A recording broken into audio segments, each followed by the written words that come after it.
ta vie. Nous connaissons l'histoire du roi Saül. Le jour où il a désobéi à Dieu, son royaume lui a été retiré. Et le Saint-Esprit l'a quitté. Il y a une démon qui est venue manifester dans sa vie. Dans le jardin d'Éden, Adam et Ève, il y avait une interdiction qui leur a été donnée par le Seigneur. Dieu les avait défendu de ne pas manger le fruit interdit. Le jour où ils vont manger le fruit interdit, frère, il y a eu la mort. Le Seigneur s'est retiré d'eux. Mais à cause de cette interdiction, nous voyons la mort de partout. Dans chaque année, il y a plus de 60 millions de morts. Dans chaque minute, il y a plus de 100 personnes qui décèdent. Dans chaque seconde, il y a 2 personnes qui décèdent. Chaque seconde.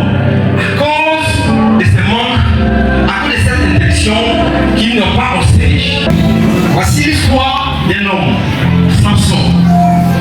La Bible avait décrit la force que Samson avait. Il était indomptable. Il était invincible. Samson mettait la fureur, la terreur dans la vie des Philistins. Et lorsque non simplement faire fuir l'ennemi, Samson il était brave vaillant. Il était un héros à cette époque. Et personne là-dessus avait tombé Samson. Amen. Alors Samson avait des interdictions qui devaient suivre. Pendant longtemps qu'il suivait ces interdictions, la foi de Dieu devait toujours en lui. Voici l'interdiction de Samson. Samson ne devait pas boire de l'alcool. Il ne doit pas se faire raser. Le jour où Samson se rasait, il va perdre sa force. Samson avait désobéi à Dieu et il a touché à l'interdit. Et le jour où il avait touché à l'interdit, le Saint-Esprit l'avait abandonné. Il pensait qu'il était toujours le même Samson. Il dit quoi? Cette fois-ci, je m'en tirerai. Je vais dégager et je tuerai mes ennemis. Mais il ne savait pas que l'ennemi que Dieu l'avait abandonné. Amen. Vous savez, il y a des personnes qui ont touché à l'interdit, à leur thème. Et le Saint-Esprit n'est plus avec eux. Le jour où tu vas toucher à l'esprit d'adultère, le Saint-Esprit va te quitter. Gloire à Dieu. Le mensonge, la bouche des chrétiens, il n'y a pas la vérité dedans. Il y a des demi-vérités. Le jour où tu vas mentir, le Saint-Esprit n'est pas dans les mensonges.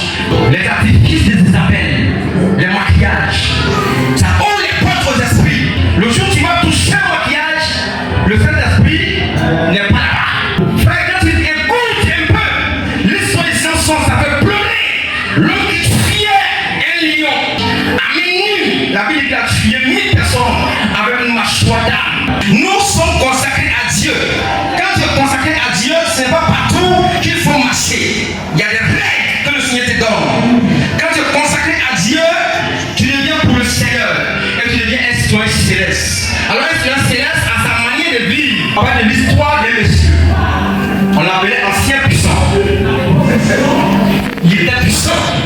Le Saint-Esprit l'utilisait. Un jour où il a commencé à coucher avec tous les filles de son église, le Saint-Esprit l'a quitté et il est devenu faible. Alors quand il te voit, il dit par terre, tu sais que moi il était plus puissant. Et c'est ça. Pose-toi la question avant. Quel est l'état de vie que tu avais avec le Seigneur?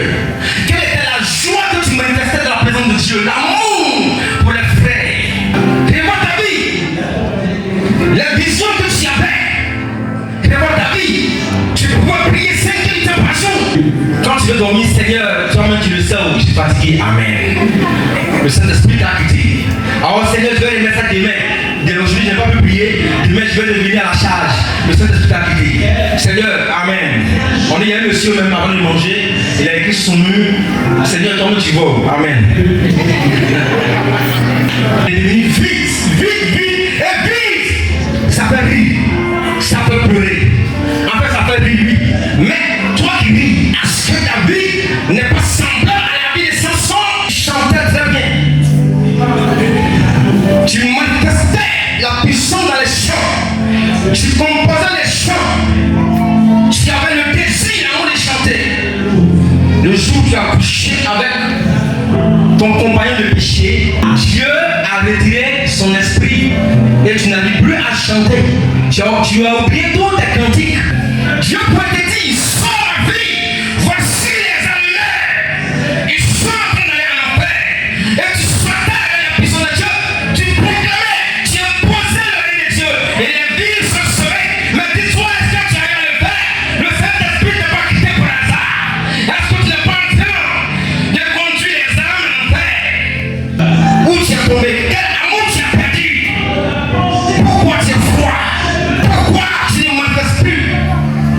de Dieu. Parce que tu as touché à l'interdit. Tu n'es pas en train de coucher ou de voler le mari de quelqu'un ou la femme de quelqu'un. Tu n'es pas en train de masturber à quelque part par hasard. Quand tu sors d'ici, tu ne portes pas, tu ne mets plus le maquillage ou pas. Quand tu sors de l'église, tu ne portes pas les mini, tu ne te casses pas par hasard. Pose-toi la question. Pourquoi Samson pensait qu'il était la même personne. Maintenant, je vais démontrer encore la puissance. Même s'il y a péché, Dieu est avec moi. Non, Dieu n'était plus avec lui parce que lui manquait la dépendance. Samson voulait s'enorgueillir, pensant qu'il avait toujours gardé la odeur de la puissance de Dieu. Mais il s'est trompé. Tu pêches et tu prophétises. Mais si tu n'es pas avec moi, pasteur, pourquoi tu prophétises? Ah, ça va chauffer ce jour-là. Il y a une soeur qui te dit, pasteur, tu dis que je suis en train de pécher. Donc pourquoi tu prophétises à l'église? Et lui, tu vas prophétiser, mais aller en enfer. Mais pasteur, tu dis que j'ai péché, qu'il a touché à l'interdit. Mais pourquoi quand je fais comme ça, je vois les visions? Tu ne sais pas que Satan se donne des visions. Dieu est parti. C'est plus la vision de Dieu, mais c'est la vision d'un python. Mais ça vaut pas que le Seigneur n'exerce pas les pécheurs, n'est-ce pas? Jean 9, le 21. Et trompez-vous. Pas parce que tu manifestes des anciens que tu iras au paradis. C'est faux. Quel est le péché qui est caché dans ton boubou? Comme pour moi ce matin. Je me suis bien versé. Tu as porté ta longue robe. Frère, quand on te voit, on t'acclame même. Mais la colère, ton cœur veut sortir de ta poitrine. Ah, je laisse pas pour moi l'étranger. Quand tu fais, moi je te fais aussi. Je vais te montrer qu'il y a mis l'eau dans le coco aux chrétiens qui parlent comme ça. Tu ne pardonnes pas. Ton cœur remplit la méchanceté de la haine. Il y a des personnes qui sont ici qui ne se battent pas. C'est la vérité. Si vous voulez, on va faire l'expérience, vous allez voir. Amen. Si je demande combien de personnes qui ne parlent pas avec son frère, vous allez voir les mains. Tu vas t'étonner de ce que tu vois le frère en Christ bien habillé ou la soeur en Christ dépouillée de la tête jusqu'aux dents. Même ses orteils sont dépouillés, mais qui ne parle pas avec sa maman.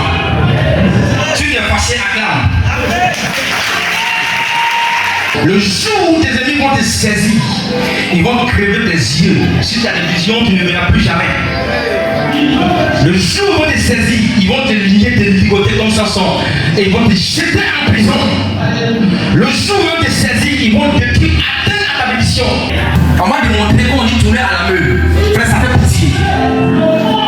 De voir quand les esprits, lorsque les esprits de ta famille vont te saisir, comment ils vont te faire tourner à la meule. Ça veut dire, les esprits de ta famille vont te saisir comme ça. Ils vont te dire, c'est pas toi. C'est pas toi qui priais contre nous là. C'est pas toi qui prêchais l'évangile. C'est pas toi qui faisait qu'on ne pouvait pas avancer dans notre ministère, dans notre œuvre. Aujourd'hui, là, on t'a attrapé. Tu vas voir ce qu'on va te montrer. Ça, c'est spirituel. Mais ils vont te faire comme ça. Alors, quand ils vont te saisir, il faut la pousser un peu devant.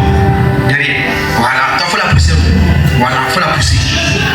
C'est comme ça on tourne à la meule. Ou bien, il y a autre manière. Ça va te faire tourner comme ça. Les esprits vont te jouer de toi. Mon ami, allons. Alors si tu as ça dans ta main, c'est ta bénédiction. Alors donne ça ici, mets dans sa poche. Tu as des visions, hein? Casse tes yeux, tes oreilles, ta voix était toute ta voix. Et tu n'arrives plus à chanter, tu n'arrives plus à prophétiser. Merci beaucoup, Dieu bénisse. Pourquoi on te saisit par les esprits? Pourquoi on t'est enfermé, enchaîné dans les prisons sataniques? Pourtant tu es chrétien, rien n'avance. Tu ne fais que tourner en rond. Tu tournes sur toi, tu reviens à la case de départ. Tu vas au mariage, ça ne réussit pas, tu viens. Frère, quelle porte que tu as ouvert à l'ennemi? Et il t'a frappé. Ça fait pitié.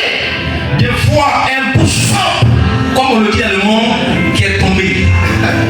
L'histoire de l'évangéliste, un grand évangéliste qui traînait la foule. Il était venu à Abidjan ici, il se passait en 1987. Il opérait des miracles. C'est une jeune fille de 15 ans qui l'a fait tomber. Qui connaît son nom? Jomi Chaga. Une jeune fille de 15 ans qui l'a fait tomber. Et il est mort misérable. Frère, il avait l'onction de Dieu. Il dégageait la personne de Dieu. Mais le jour où il a touché à l'interdit, qui est le rapport sexuel, il a été détruit et tué. Tu es là, tu es assis encore ici. Mais tu as des gars, tu as des copains, tu as des copines. Tu te masturbes.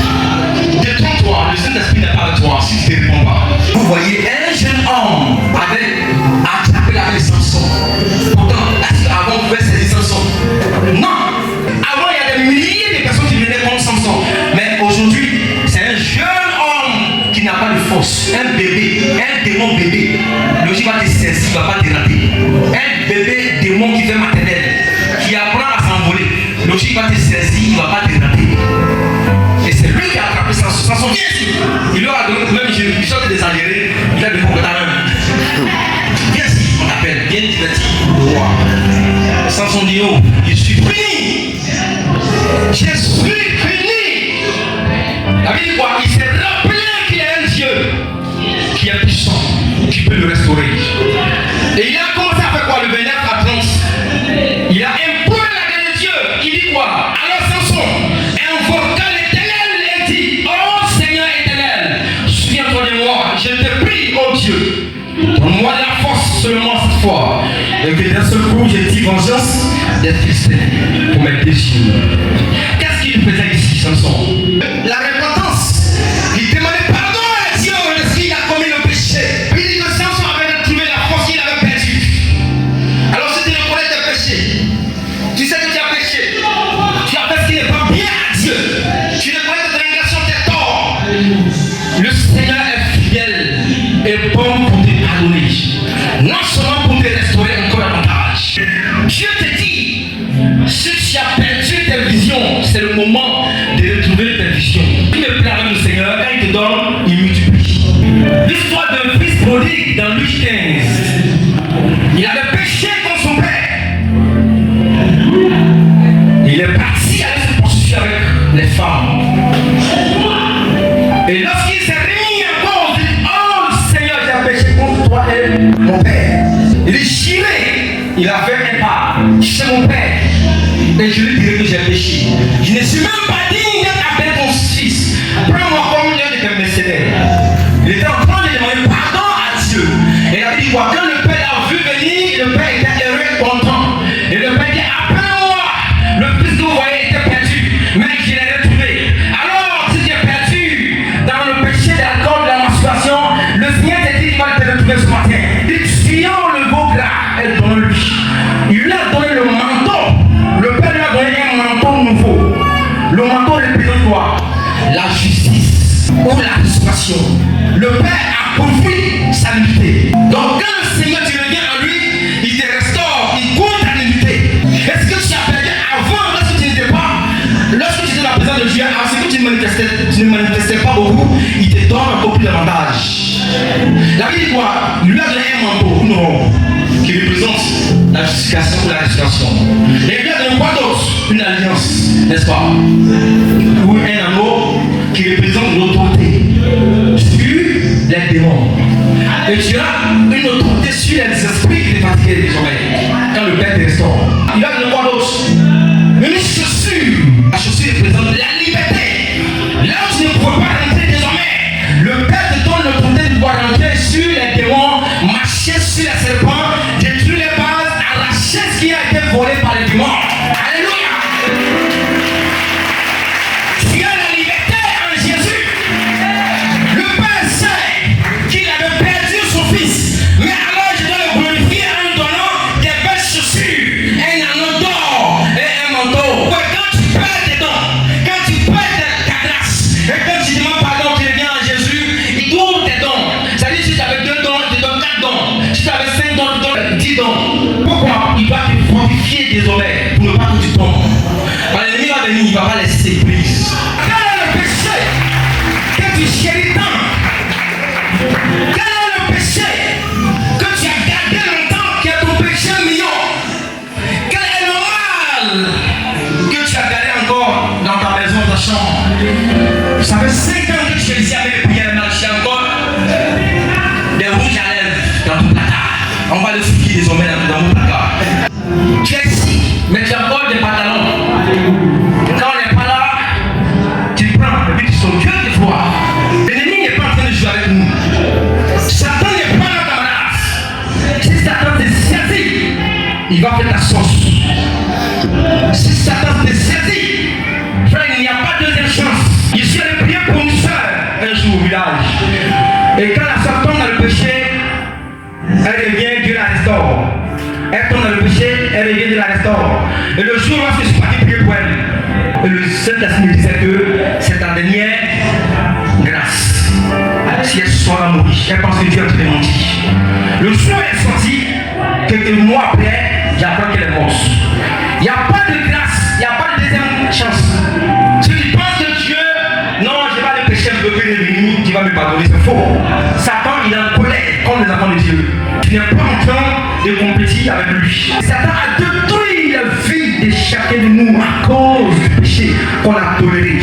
À partir d'aujourd'hui, ne tolère aucun péché dans ta vie. Les commandos, Dieu a dit que Satan ne nous aime pas. Ne joue même pas. Tu as beaucoup prié pour détruire son royaume.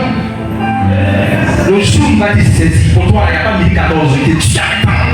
Il ne va même pas négocier même. Au moins, s'il y a un frère saint, oh moi, ce frère-là, lui, il va beaucoup contre moi. Il ne peut pas trop. Mais les commandos, sors pas. Au nom de Jésus, Satan te brisé. Ah, tu pries toujours le système de Satan. À cause de toi, le roi de Satan ne peut pas avancer. Mais le jour où toi, commandant, tu vas tomber dans un péché de mensonge et de colère, il va te bombarder. C'est pourquoi quand tu es en colère, ne veuille pas rentrer dans la salle de prière. Sinon que tu seras bombardé fort là-bas. Un commandant n'a pas droit à l'erreur. Nous savons un peu dans le monde ce qu'il est.